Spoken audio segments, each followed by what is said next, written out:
Hoy nos acompañan Henry Cucalón, ministro de Gobierno de Guillermo Lasso, asambleísta entre 2013 y 2021, catedrático universitario. Andrea González Nader fue candidata a la vicepresidencia con Fernando Villavicencio, política y ambientalista. Y completa este panel Roberto Aguilar, periodista y principal columnista de Diario Expreso. Gracias por acompañarnos un nuevo domingo a Políticamente Correcto. Es preciso que en el programa de esta semana tengamos que reflexionar nuevamente sobre el acelerado nivel de descomposición institucional que vive el país por cuenta de esa incestuosa relación que políticos, mafiosos y jueces han normalizado en los últimos años, abonando así al clima de impunidad y terror que nos embarga. Las nuevas revelaciones de la fiscal en torno al caso Purga, que golpea esta vez a la cúpula social cristiana, es un nuevo elemento que nos permite suponer lo alejado que está el país de una verdadera transformación institucional. Claudia. Por cuenta de la fiscal Diana Salazar, en menos de 90 días, el Ecuador se enteró de cómo el sistema de justicia y la política trabajan al servicio de una red de delincuencia organizada a favor de la impunidad. Este, sin embargo, es el inicio de toda una trama que ha puesto al país a punto de convertirse en un narcoestado. Veamos.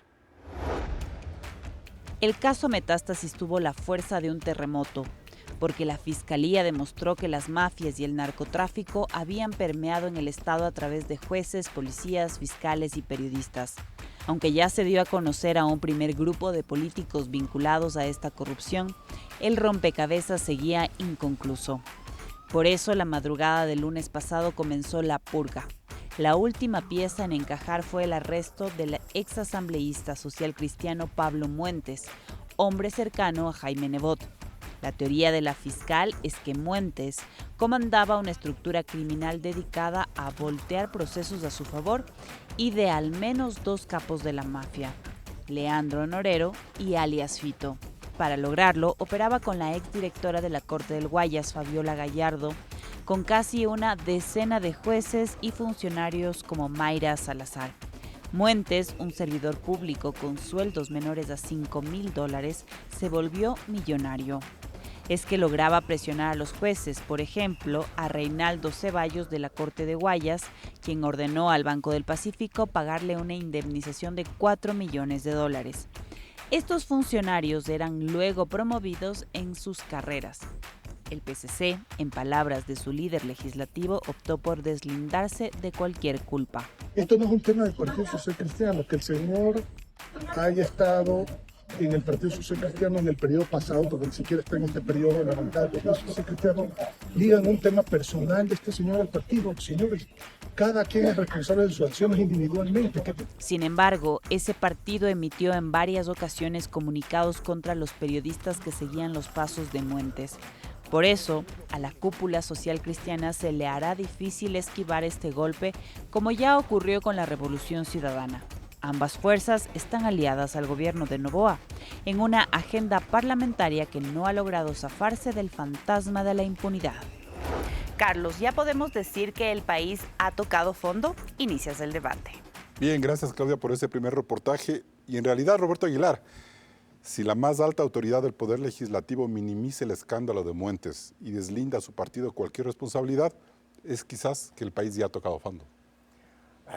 Todo parece indicar que el país ha tocado fondo, aunque siempre hay un fondo al fondo que nos sorprende aún más. Pero sí, la posición del Partido Social Cristiano, en este caso, de lavarse las manos cínicamente a pesar de que mantuvieron a esta persona, incluso como asambleísta, mientras obtenía beneficios judiciales en casos personales, como el caso del Banco del Pacífico. Lo que dice correctamente el reportaje, que mientras la prensa lo criticaba, el Partido Social Cristiano lo defendía, y ahora que ha caído en desgracia el personaje, el partido ya no tiene nada que ver con Roberto, el hecho de que una persona como Muentes haya hecho lo que hizo, y suponiendo que el Partido Social Cristiano no estaba al tanto, ¿esa es una razón suficiente como para deslindar responsabilidad, o el hecho de que tú pertenezcas a un partido obliga a que ese partido de alguna forma le dé una respuesta a la gente, así no haya sabido la condición ética de ese personaje? El país entero sabía la condición ética de ese personaje, Carlos. Pero suponiendo que no. El abogado Nebot vive al lado de él y debería preguntarse de dónde saca para comprar esa casa que es digna de Berlusconi. O sea, Dios sabía qué es lo que estaba haciendo Muentes. Pero suponiendo que no lo sabía, en el plano ya de lo que significa un afiliado o un militante, ¿cómo procede la ética pública ahí? Bueno, ¿qué es lo que deberían hacer si es que en realidad fueran sorprendidos con un caso de corrupción de uno de sus miembros? Yo creo que poner a ese miembro involucrado en corrupción en remojo, digamos,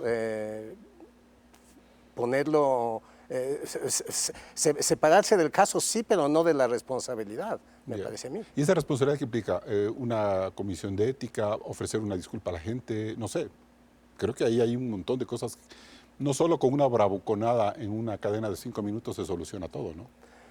Yo creo que el abogado Nebot debe una disculpa a la gente por haber tenido primero a una persona de esta categoría moral tan cerca de su círculo íntimo y de su espacio de toma de decisiones, por haberlo impulsado a la Asamblea y por haber guardado silencio ante tan evidentes comportamientos retorcidos. Brevemente, Roberto, ¿qué es la ética pública?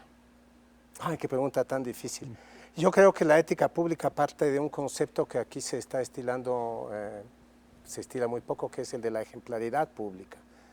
A mí me parece que la élite política tiene la responsabilidad didáctica, pedagógica, de ser un espejo en el que la sociedad pueda mirarse para mejorar. A mí esta idea de la ejemplaridad pública me seduce mucho porque es la única posibilidad en la que se tiene en política de encontrar en el ejercicio de lo público una manera de ejercer el bien, si se puede decir. Claro. Y en ese sentido, Henry Cucalón, buenos días. ¿En el país todavía hay espacio para la ética pública, después de todo lo que hemos visto? Por supuesto, debe haber una gran cruzada a favor de la ética, de la transparencia y de la cero tolerancia a la corrupción. No la relativa, no de cositas.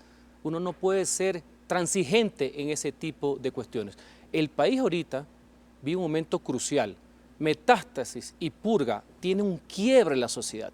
Ya no es la corrupción de antaño que se hablaba. Ahora la corrupción, aupada inclusive por poderes políticos, ha facilitado la actividad del crimen organizado y debilitado diariamente la labor de un Estado justamente para poderlo enfrentar. Entonces tiene características distintas y creo que es el momento, obviamente, de hacerlo todos juntos. Esta debe ser la gran causa, porque creo que la democracia está en peligro. Pero sí hay causa para eso, es decir, sí hay conciencia de que se tiene que hacer esa causa. Creo que bajo el liderazgo que ha tenido la fiscal y que ha irradiado el resto del país, las personas que podemos tener distintos criterios, divergencias, que son sanas, en esto debemos hacer un solo frente. Henry, esta es la causa, esta es la unidad de propósitos. Yo le pregunto esto porque hace menos de un año el gobierno de Guillermo Lasso se debilitó en gran medida por este debate de ética pública. Es decir, llegaron una serie de acusaciones a su entorno, él políticamente no tuvo la claridad como para defenderse, poner distancia, hacerles frente, y todo se solucionó, acabó una muerte cruzada y todo se reseteó. Y quienes acusaron a Lasso hace un año ahora tienen que dar la cara frente a un tema como el que hemos visto en Metástasis y en Purga. A lo que voy es, cuando la ética pública sí llega o golpea a la gente, esta sí puede funcionar, o sea, sí puede ser algo catalizador, un motor de algo. Aparte de la anécdota que acabas de señalar, que los que acusaron el año pasado ahora son los protagonistas de estos problemas, para que vean la calidad de representación que había en la Asamblea Nacional. Y ese es el debate y compromiso que deben tener todas las fuerzas políticas. Sí, la responsabilidad penal es individual, pero la responsabilidad política sí es generalizada. Tenemos que asumir esto de aquí y verlo como una oportunidad. ¿Cuál es el tema ahora y por qué esto sí debe llegarle a la gente? Porque esto ya no es entre pares. Esta asociación entre el crimen organizado, poder político justicia corrupta y degradada, ahora le afecta a ellos, porque como les beneficia a los criminales organizados, esos son los que implementan la violencia, el terror, los asesinatos, y ahí los afectados son todos, sin distingo social ni político. Y en ese sentido, Andrea, ¿es tolerable que todo este escándalo nacional se reduzca a procesar al operador político, en este caso a Muentes, y que las estructuras que les han patrocinado eluden responsabilidad? No, para nada. Y creo que comparto con ustedes el sentir de que entonces es la ética política. ¿De qué sirve que un partido me proponga un candidato si no se toma la molestia partido adentro de por lo menos saber de qué pata cojean los suyos? Claro. Porque muy bien, por supuesto, hay que separarse del elemento, es lo primero que vas a hacer, pero no te vas a deslindar de la responsabilidad de que haya sido a través de tu partido que esa persona fue puesta a los ojos de la ciudadanía como alguien confiable. Cuando un partido le ponen una lista a una persona, automáticamente se hace responsable de lo que esa persona haga después, y una excusa de que yo no sabía o es un asunto personal no cabe en una discusión político-partidista. No, no cabe, y como decimos, es de conocimiento público que Muentes es el brazo derecho de Jaime Nebot. Y si es de conocimiento público que Muentes manejaba las Cortes Provinciales del Guayas, no puedes deslindarte de esa responsabilidad. Le debes al país una explicación. Y si bien vimos ayer que Jaime Nebot salía a decir que no iban a apoyar el juicio con la fiscal, la votación de la bancada del mismo día ni siquiera apoya lo que está haciendo. Entonces, y este es un jalón de oreja para todos, Carlos, porque la sociedad tiene mucho que ver aquí. Como guayaquileños, como quiteños, como manteños, esta ciudad es donde está el hervidero, donde la papa quema. ¿Cuántas veces estos personajes, que a vista y paciencia de todos, sabíamos que alguna cola de paja tenían, hicieron una fiesta y medio Guayaquil, medio Quito, medio Manta, nosotros tenemos que empezar a rechazar desde los cimientos de nuestras ciudades este tipo de amarres? Porque sinceramente yo ya no sé dónde termina el Partido Social Cristiano y dónde empieza RC5. Peor en mi ciudad, en Guayaquil, donde hay un alcalde de RC5 que continúa con los mismos dirigentes de PSC. Claro. Entonces, es una colusión, que no importa si es de derecha o de izquierda, lo que importa es que tienen una agenda de impunidad que cumplir. Y el jalón de orejas es para todos. Bien, y vamos a hablar de esa agenda ilegítima que se está cumpliendo en la política nacional luego de este corte comercial. Hacemos una primera pausa y enseguida volvemos con más de este programa. ¿Quién cubre el vacío ético que tiene el país? No se desconecte de la señal de Coavisa.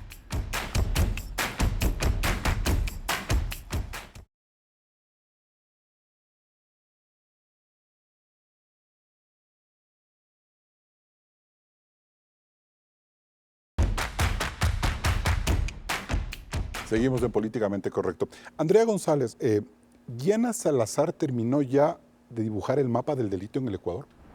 No, yo sigo esperando la tercera parte. O sea, tiene que haber una tercera parte. Yo creo que, como ¿Y todas por dónde las cosas, debe ir esa tercera parte? Bueno, ya tendremos que ver a dónde va. Creo que las primeras dos nos dejan bastante claro cómo trabaja esto.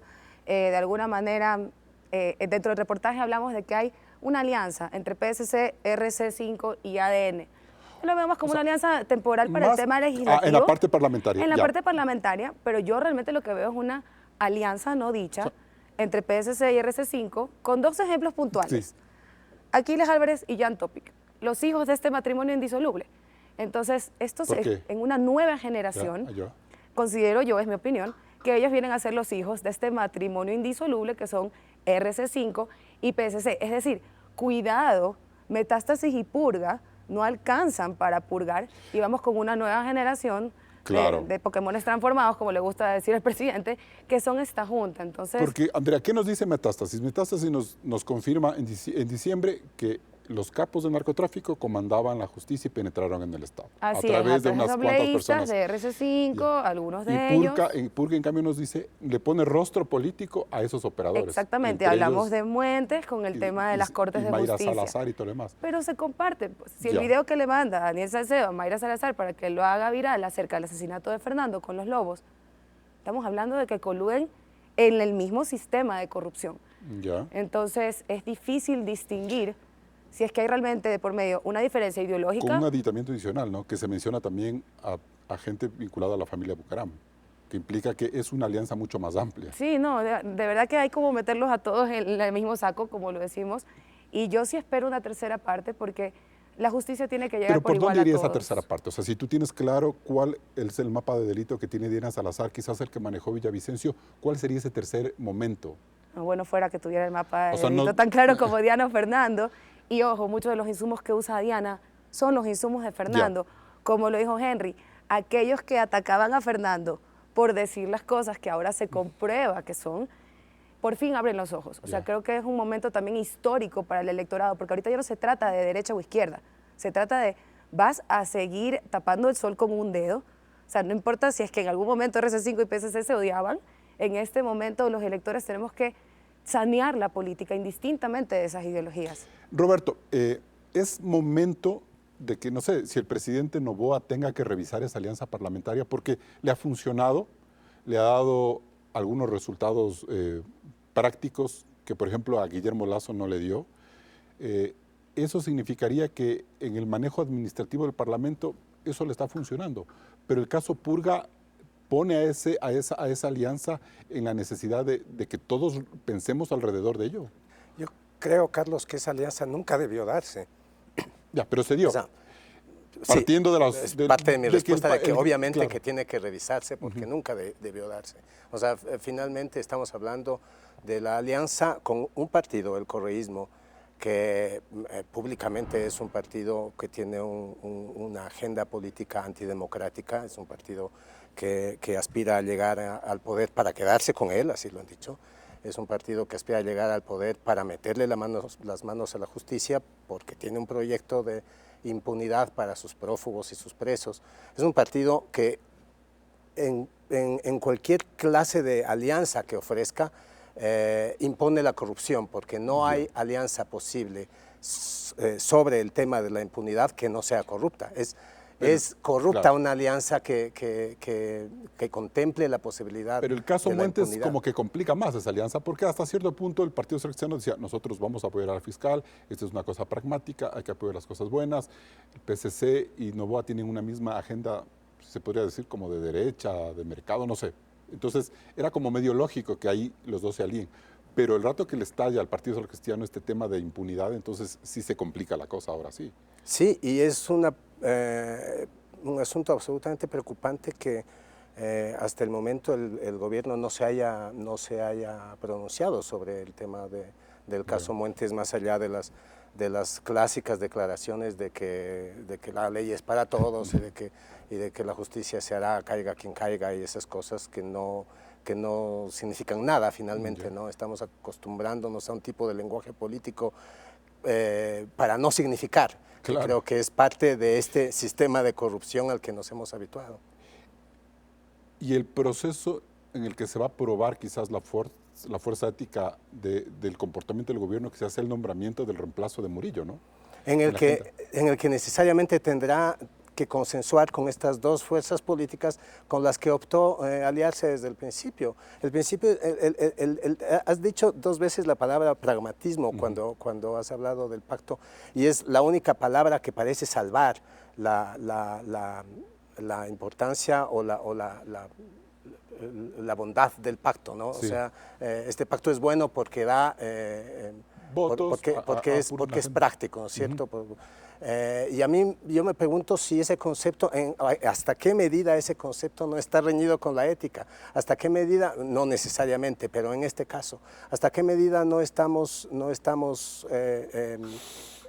poniendo por delante el pragmatismo más allá de las implicaciones éticas que puedan tener los pactos, las alianzas, los comportamientos políticos. Nos basta con que sean pragmáticos.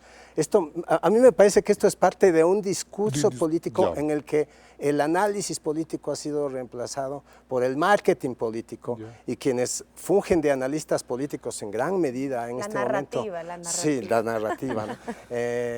Quienes fungen de analistas políticos en gran medida en este momento son consultores políticos que trabajan para los políticos, para poner a los políticos en situación electoral ventajosa. En el camino del éxito. Exactamente. Pero claro, lo que te van a decir es, bueno, Lasso no hizo esas alianzas o se arrepintió a último momento o le causó fue muy fuerte no hacerlas y casi nada le pasó en la asamblea, es decir, muy poco éxito efectivo. Claro. Entonces ahí dices, bueno, el pragmatismo sí tiene que ver en la democracia. El fracaso de Lasso empezó en el momento en que rompió con ese pacto que ya había armado, que ya tenía armado y del cual se arrepintió a tiempo, pero yo me pregunto si Daniel Noboa no tenía alternativas, quizás más trabajosas, sí, porque el bloque correísta con el que decidió aliarse finalmente es el más numeroso. Claro. Pero para mí fue evidente que desde el primer día, antes de la posesión de esta asamblea, cuando estábamos en este periodo de negociaciones prelegislativas, el gobierno optó por romper al bloque de Construye en lugar de construir algo con ese bloque, que era el único que le garantizaba una línea roja con respecto a la impunidad. Porque había votantes de Construye que le ayudaron que además era coherente con lo que Claro. le llevó al éxito electoral. Perfecto. Henry, ¿le es fácil al gobierno de Noboa replantear este momento, esa mayoría parlamentaria en función de lo que ha sucedido esta semana con el caso Purga como una consecuencia del caso Metástasis? Es complejo porque el gobierno necesita estabilidad política. A todos los frentes que tiene contra el crimen organizado, la declaratoria de conflicto armado interno, tener encima conspiradores todo el día en la Asamblea es bastante complicado. Sin embargo, ¿para qué son los acuerdos? Ese es el tema de fondo, no solamente con quién. Coincido con los panelistas. Si el tema pasa por ir a una causa, derechos de trabajadores, algo que supuestamente enarbola a la izquierda, hay que hacerlo porque eso nos atañe a todos. Y si son medidas pragmáticas de economía social y mercado que supuestamente practica la derecha, también. El problema es que transversalmente esa organización denominada Revolución Ciudadana, todo lo quiere canjear con el tema de la impunidad.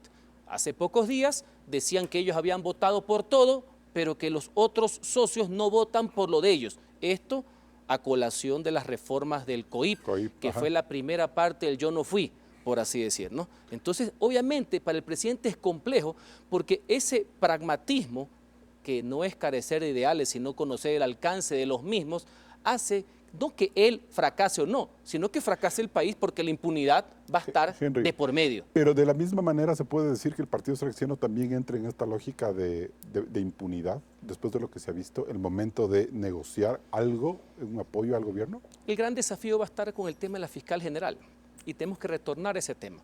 A la fiscal general, desde hace rato, la Revolución Ciudadana quiere apartarla, quiere venganza por lo que le hicieron. Desde finales del periodo pasado. Claro. Lo primero que han puesto en la agenda cuando comenzó esta asamblea... Paréntesis, por eso ese Lazo es dice uno que de los hizo la tantos muerte cruzada. motivos de la desestabilización organizada que garantizaba el golpista del señor Saquicela que estaba en la asamblea. Pero desde noviembre, nuevo periodo, es lo único que les interesa. Y aquí viene un tema que nos atañe como país. No es tan fácil decir, no voy a votar en tu juicio. Si esa es la votación final. Pero ¿quién en su sano juicio le puede interesar debilitar a la fiscal general y a la fiscalía noviembre, diciembre, enero, febrero, justamente cuando ella está llevando adelante y liderando esta lucha contra el crimen organizado, contra el narcotráfico, contra las mafias políticas? Claro.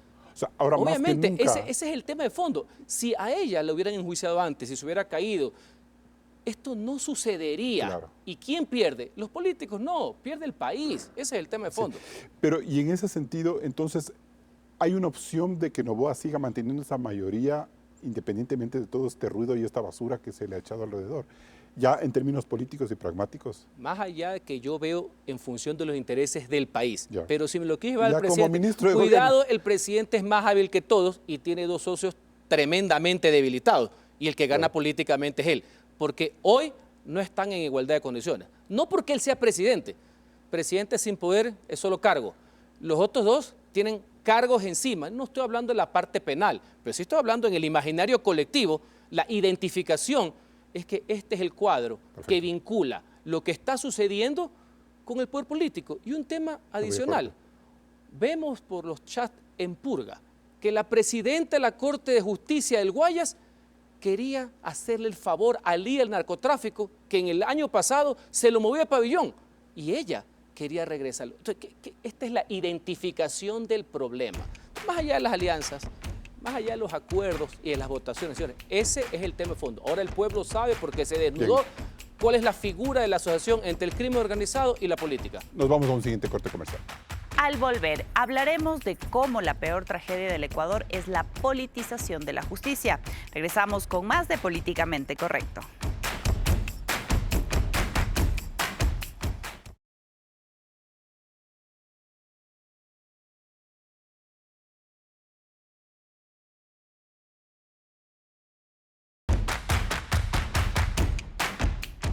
La gran tragedia del país desde el retorno a la democracia ha sido la politización de la justicia.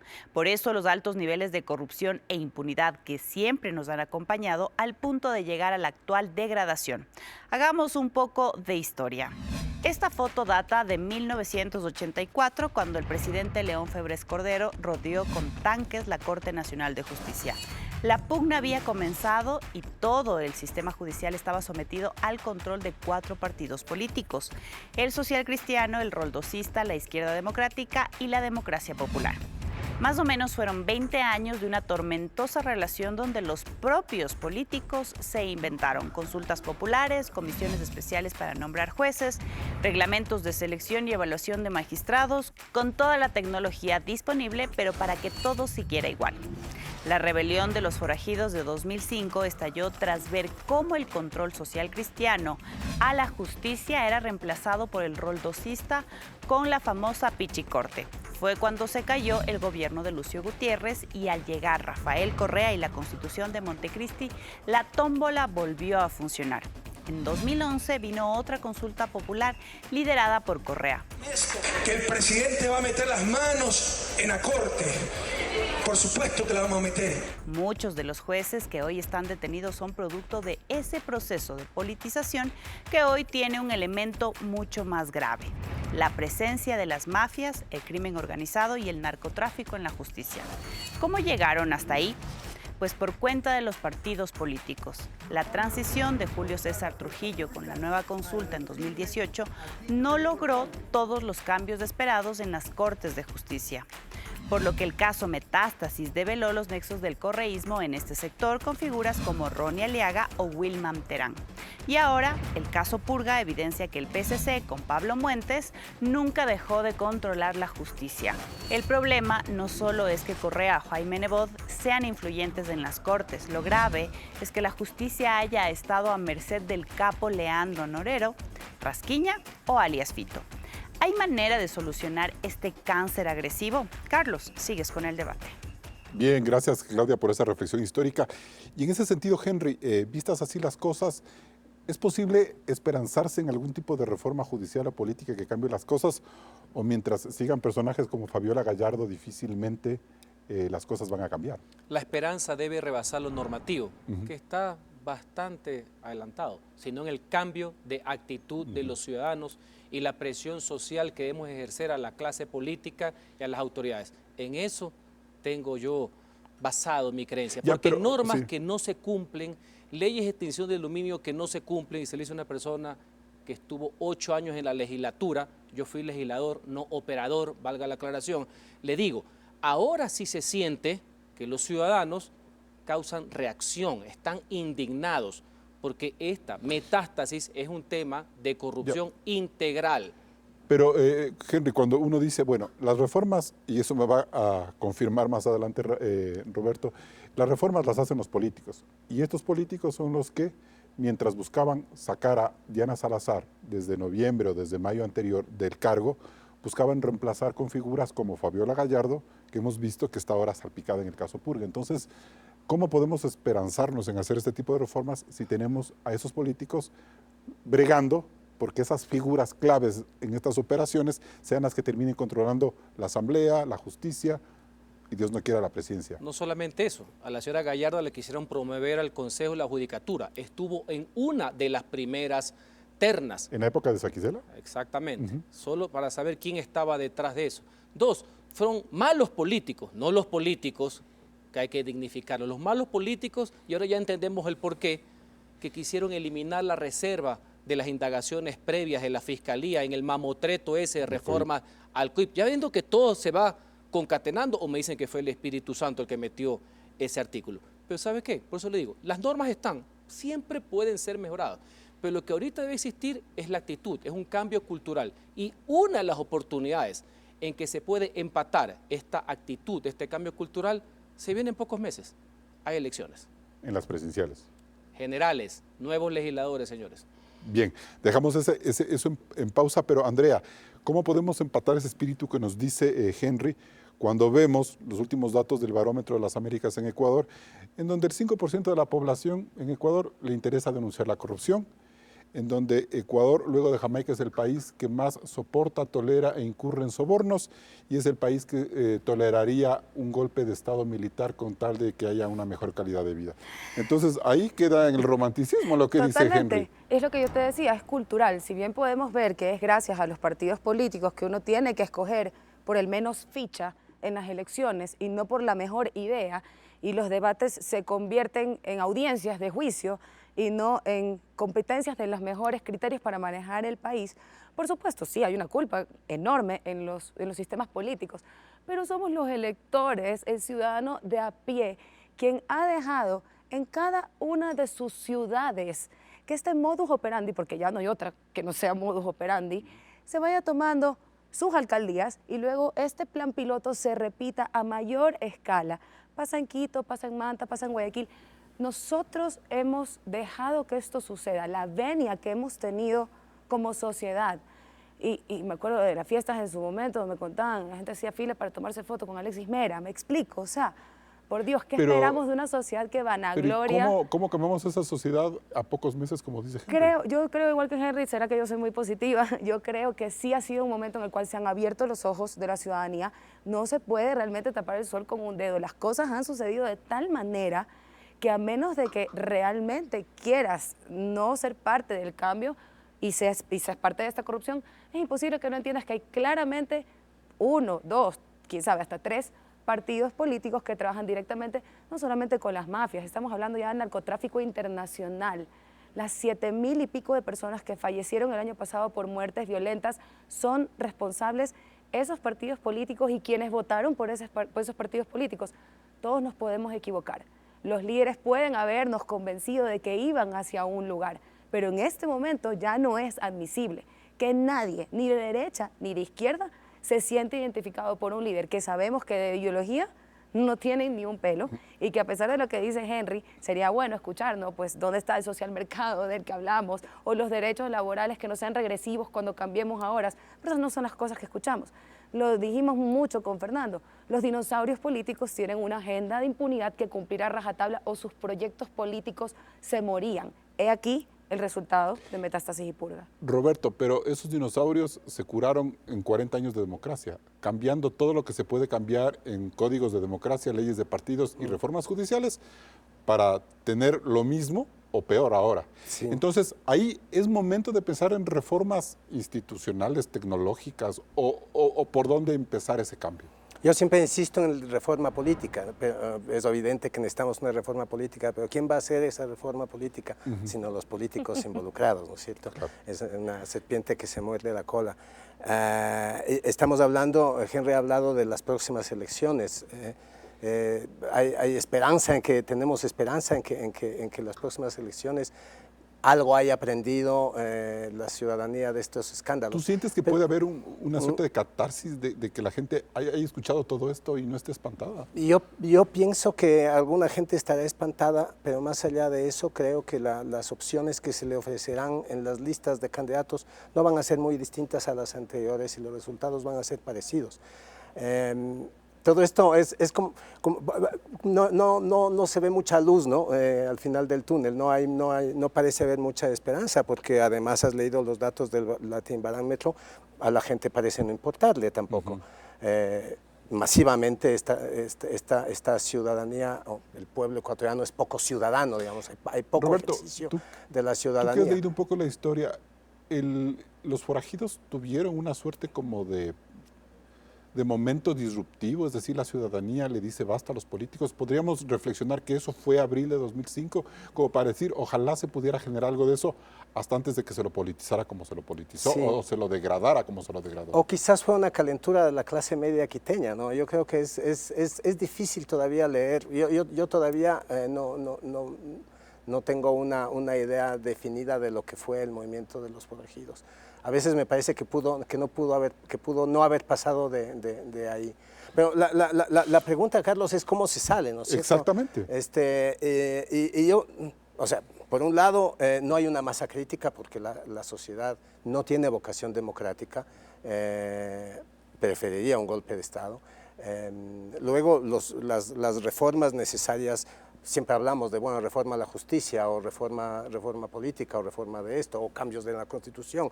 Ya lo hemos intentado todo, eso no ha funcionado y no ha funcionado porque son los mismos políticos a cargo los que se encargan de hacer estas reformas y las hacen a su acomodo y conveniencia. Uno se pregunta cuando estas cosas pasan, ¿dónde están los buenos jueces? Porque claro, siempre se dice no hay que generalizar, y obviamente que no hay que generalizar. Claro. Y hay buenos jueces, y hay buenos políticos. Bueno, pero los jueces se han callado, honestos, ¿no? En un los buenos jueces están callados porque el sistema funciona en contra de ellos. Entonces, ¿qué es lo que tenemos que hacer? Tenemos que romper ese sistema. O sea, y aquí vuelvo a un ejemplo, a un concepto que planteé en el primer bloque, no fui muy articulado, es mi momento de reivindicarme, cuando hablaba de la ejemplaridad pública. Yo creo que el concepto de ejemplaridad pública como fermento de un cambio, es decir, y me refiero a fermento como algo bien chiquito, ¿no es cierto? Porque la levadura es una cosa de este tamaño que echas en la masa, porque no tenemos otra opción, porque no hay una masa crítica.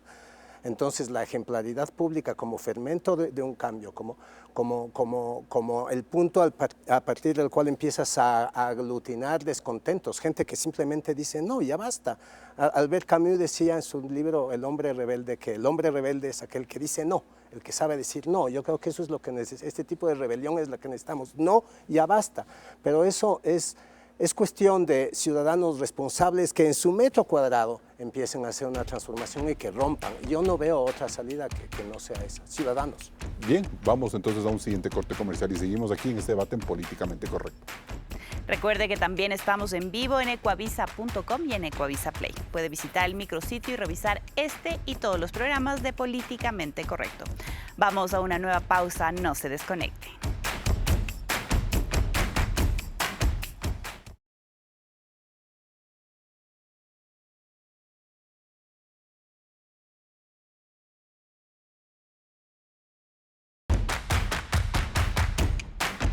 Seguimos en Políticamente Correcto. Henry Cucalón, ¿cómo crear lo que Roberto nos decía en el bloque anterior? Sentar esta pequeña levadura, esta pequeña semilla cuando desde el sector político va a ser muy difícil. Ciudadanizando esta lucha que está liderando la fiscal. ¿Cómo se ciudadaniza? ¿Por qué? Tú hace un minuto decías la desconfianza que tienen los ciudadanos en la democracia. Es verdad, es un fenómeno colectivo, no creas que solamente en el Ecuador. Sí, aquí un poco más agravado. El tema del populismo rampante, la polarización y la posverdad está haciendo mella en todo. Y la debilidad de la justicia aquí es terrible. Entonces, primer gran factor. Segundo factor, aquí hay un problema. ¿Cómo eso le llega a la gente? Porque la desconfianza es que todos son iguales. Inclusive pueden decir hasta que todos roban. Ahora, la actitud de la fiscal ha marcado un antes y un después. Ya no podemos decir que todos los fiscales son iguales, ¿no? Entonces, sí hay gente que lo puede hacer. Y tercero, ¿cómo el ciudadano se identifica en que esto tiene que cambiar? Porque antes que estos beneficios, entre comillas, de la corrupción eran individualizados, ahora permiten que el crimen organizado y las mafias siguen creciendo y nuestros hijos, nuestra familia, nuestros vecinos, nuestros conocidos son los que mueren en las calles. Entonces, ese germen de violencia ya le llega directamente a cualquier ciudadano. Entonces, esta unión que se tiene lastimosamente entre poderes políticos, crimen organizado, ahora sí le afecta al ciudadano por el tema de la violencia, por el tema de las prácticas terroristas. Y eso es lo que tiene que hacer, reactivar a la ciudadanía un pensamiento, una masa crítica que sí la hay, de no estar con ellos. ¿Por qué? Esto supera a la izquierda y la derecha, supera inclusive conceptos ideológicos. Es ellos o nosotros. Ellos, los mafiosos, los terroristas, los grupos delincuenciales organizados o la ciudadanía. Entonces esto sube de nivel el debate y por eso creo que sí se puede hacer. Los mismos ciudadanos y los buenos políticos, dirigentes de todo orden, sindicales, empresariales, medios de comunicación, pero ciudadanos al fin y políticos buenos que sí lo hay, hacen la labor ¿de qué? De conductores, porque al final de cuentas todos tenemos que ¿Y qué es lo que se necesita para esto? ¿Llegar a la campaña presidencial o hacer una gran manifestación, decir ya basta, un movimiento silencioso? Es todos los días. Lo que dices, todos los días. Voy a añadirle, desde la baldosa, desde cada baldosa que uno tiene. Al final de cuentas, ser ciudadanos es el cargo más importante que hay en una democracia. Claro. Y eso tenemos que reivindicarlo. Roberto, lo que dice, me parece interesante lo que dice Henry, porque en un momento en que la sociedad, las élites se ven como tan confundidas, lo que Henry nos dice es, quien marcó la línea entre bien y el mal son las investigaciones de la fiscal. Entonces, eso es lo que hay que proteger, eso es lo que hay que seguir. Ese es el germen que en Ecuador puede funcionar, y como funcionó, por ejemplo, para traer una discusión un poco histórica, a Polonia y a República Checa en la pelea contra los comunismos, es decir, empezar por algo. Sí. ¿Tú crees que ahí marca algo? Precisamente la fiscal está marcando la pauta de la ejemplaridad pública. Pero ella no quiere ser candidata presidencial, por ejemplo. Pero eso no se necesita ser postulante a ningún cargo para ejercer la ejemplaridad pública. Ella está ocupando el cargo de la fiscalía. Y está marcando una pauta de ejemplaridad en el sentido de que está encontrando la verdad. Y eso en el Ecuador, simplemente encontrar la verdad, eso ya es un cambio enorme, porque estamos acostumbrados a vivir en la impostura, y el sistema político tiende a imponer la impostura como forma de vida y como forma de Hace 15 días yo le decía a la fiscal en este programa que me daba la sensación de que Metástasis se quedaba como en la misma baldosa corriendo, es decir, como que nos quedamos en lo anecdótico, lo que decían los chats. Y bueno, llega Purga y otra vez como que le mete un poco de energía al asunto y volvemos a espantarnos. ¿Pero eso es suficiente? Yo creo que lo que está haciendo la fiscal es necesario, no sé si es suficiente. O sea, ¿quién heredaría eso luego del 25 cuando ella ya se vaya? Lo que debería haber es una respuesta política a estos casos, y quizás la insistencia de la fiscal en continuar con sus investigaciones y en abrir nuevos y nuevos casos, descubrir nuevos y nuevos escándalos, lo que hace es forzar a los políticos a que den una respuesta. Hasta ahora no hemos tenido una respuesta, nunca tuvimos una respuesta política decente, ni de la Asamblea, ni del gobierno, ni de nadie sobre Metástasis. Claro. No ha habido una respuesta política a Metástasis. Ningún político, ningún partido ha estado a la altura de lo que la fiscal está encontrando. Roberto, ¿y qué significa que en el primer minuto de su explicación al país el exalcalde Nebot haya dicho: vamos a cuidar a la fiscal, no vamos a votar por su destitución? ¿Qué mensaje está dando ahí? Significa que la fiscal es tan popular que no puede hablar en contra de ella, aunque actúe en contra de ella. Y que hay una presión social alrededor de ella. Están actuando en contra de ella en la fiscalía, en la asamblea, porque han hecho todo lo posible. Sí, probablemente no la censuren, pero han hecho todo lo posible para exponerla y llevarla y sentarla allí a que los correístas la piden. Eso es lo que está haciendo el Partido Social Cristiano, cumpliendo esa parte, ¿no? Andrea, lo que está diciendo también el correísmo es: ahora ella está en la cresta de la ola y guarden este tuit, guarden este reportaje, porque en algún momento vamos a demostrar realmente quién es la fiscal Diana Salazar. Entonces ahí se vuelve a enrarecer otra vez este debate. Entonces, ¿cómo marcar esta diferencia de buenos y malos, de ciudadanos honestos, como nos dice Henry Cucalón, frente a la mafia? Bueno, yo recuerdo una frase que en mi cabeza retumba: nuestra venganza personal será contundente. Creo que tienen claro que ellos viven para la venganza, ¿no? Pero yo sí creo, al igual que Roberto, que hay una manera de meter a la ciudadanía. ¿Sabes por qué? Porque yo sí creo que el chat público, romper este silencio que normalmente se tiene, que tiene que ser totalmente reservado para que no se caigan las investigaciones, o haya una campanita en el Twitter que avise antes de que vayan a allanar las casas, sí te habla de una reacción que yo creo que Diana dice: esto es suficiente, sí, para que ustedes reaccionen. Claro. Es suficiente para que un electorado reaccione. Sí. ¿Qué más quiere? ¿Qué más queremos como electorado? El hecho de subir los chats y hacer que todo el mundo tenga acceso a las cosas, porque el día de la audiencia de Pablo Motos, yo no sé si ustedes pudieron ingresar, habían 1000 personas conectadas en esa audiencia y era imposible entrar a la audiencia del caso Purga. Entonces, ella sí está pidiendo un grito de auxilio, pero no a los políticos ni al gobierno, por supuesto que es al electorado. Y yo te voy a decir algo que no se está tomando en cuenta aquí. Ese 5% de ecuatorianos que quieren denunciar son un 5% de valientes dispuestos a poner el pellejo, pero el otro 95% no es que no quiere denunciar porque está a favor, tienen miedo. Y en alguna serie famosa decía: tener miedo no está mal, significa que no eres estúpido. No está mal tener miedo, pero sí hay que ser lo suficientemente valientes para saber hasta cuándo el miedo se convierte en el arma de ellos. Fernando decía: no voten por sus verdugos. Esto se repite. Andrea, déjame solo llegar a ese punto. Sí creo que la tecnología cambia las reglas del juego. Así como poner los chats en público, una aplicación de denuncias anónimas, donde se pueda realmente dar el poder a la ciudadanía para que denuncie sin poner su vida en riesgo, también cambiaría las reglas del juego. ¿Hasta qué punto esta agenda de la fiscal es legítima cuando muchos le acusan de ser un instrumento de la embajada americana, por ejemplo? Bueno, yo creo que va poco a poco. Hemos visto cuánto se tomó el caso Metástasis, que usa insumos de Fernando Villavicencio, por ejemplo. Todo el mundo quería que salga más rápido, ¿no? Las cosas en este país, los procesos en este país se suelen caer por la falta del cuidado. No sé si ustedes leyeron, creo que Fabiola Gallardo ni siquiera firma el documento en el cual a ella se le lee sus derechos, lo cual ya hace que esto más tarde en el proceso venga a la corte de algún... Entonces, definitivamente sí hay maneras de ir cuidando esto. Yo creo que es importante, importantísimo, crucial que haya ayuda internacional, de lo contrario no se podría. Henry, ¿la fiscal Diana Salazar se ha politizado? Es decir, ¿o están tratando de llevar a ese conducto el trabajo que ella ha realizado? ¿Cómo mira usted eso? Es decir, ¿en realidad eso está sucediendo o ella ha tenido la habilidad de mantenerse su función?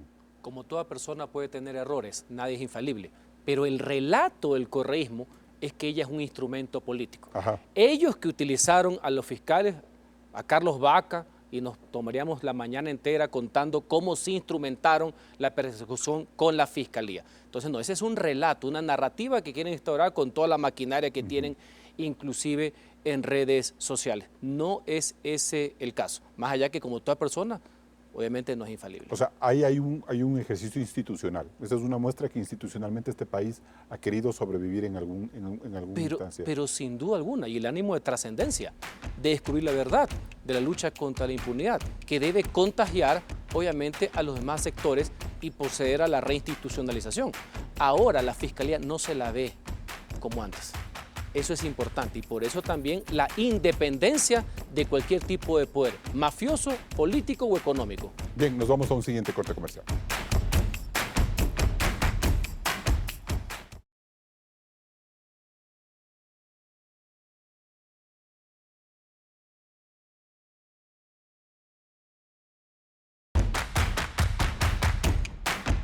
Entramos en etapa de conclusiones.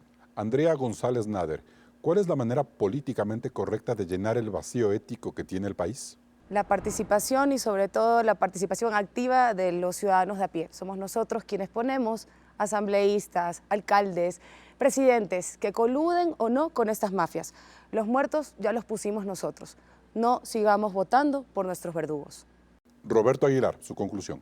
No quisiera dejar en el aire una referencia que ha hecho Carlos en este programa a los procesos de Polonia y de Checoslovaquia cuando salieron del comunismo. Lo que hicieron ellos fue precisamente un caso de ruptura con un sistema dominante en el que todo parecía indicar que era imposible, y simplemente lo consiguieron ¿con qué? Con ejemplaridad pública, con voluntad, con deseo de juntarse en contra de aquello que los estaba oprimiendo. Yo creo que esa idea, la idea de que dentro de un esquema dominante de corrupción hay buenos ciudadanos y que si esos buenos ciudadanos se juntan y dicen no con suficiente energía, eso es lo único que nos puede sacar de este hueco. Henry Cucalón, ¿qué es lo políticamente correcto? Una justicia arrodillada ante el crimen organizado y secuestrada por el poder político, nunca más. El país, los ciudadanos deben levantarse y rescatar a la justicia de las mafias y respaldar irrestrictamente la lucha que lleva la fiscal general contra la corrupción y contra la impunidad.